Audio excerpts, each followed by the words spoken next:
Australia has a problem, and a number of other countries as well, with a number of women and their children who are caught in, concentration camps really in northern Syria. The camps are overcrowded, insanitary, and of course in the winter they're very, very hard because of the freezing temperatures.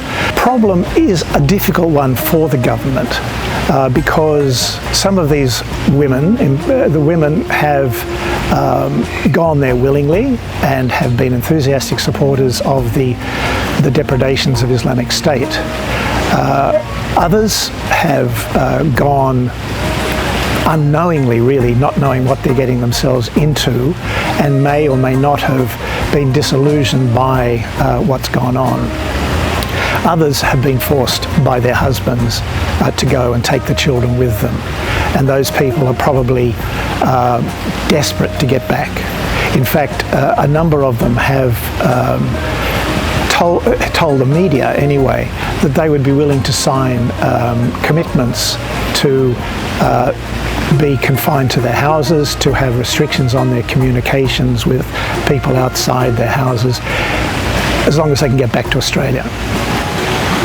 The problem for the government is how to make those commitments stick, and those women who've really maybe committed serious crimes, how to deal with them, how to punish them in the courts. We do have foreign fighters legislation which makes it a crime to go and fight in most foreign wars as a private individual. However, that legislation may be too general for the government's purposes. But I think those are the sorts of things that the government can prepare for. And we've seen recently police raids on the homes of some of these women, which would suggest that they're preparing a case on the assumption that these women are going to either be brought back by the government or will escape, and with the help of people smugglers get back to Australia, where then they'll have to be dealt with in whatever way possible. The women are one case, the children is another category, and there you have the problem of their health and well-being, but also the prospect of radicalisation.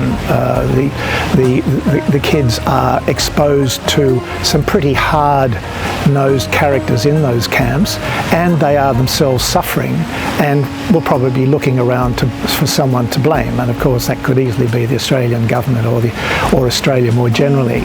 So I think that's a real imperative, is to get the children out.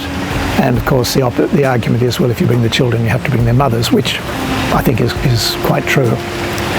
So I would argue strongly that the government must bring these people back, that it is possible for the government to drop the black and white rhetoric that they've been using, that these people are just bad, bring them back, process them thoroughly and carefully, and see what we can do about reintegrating them into the community, at least over the longer term.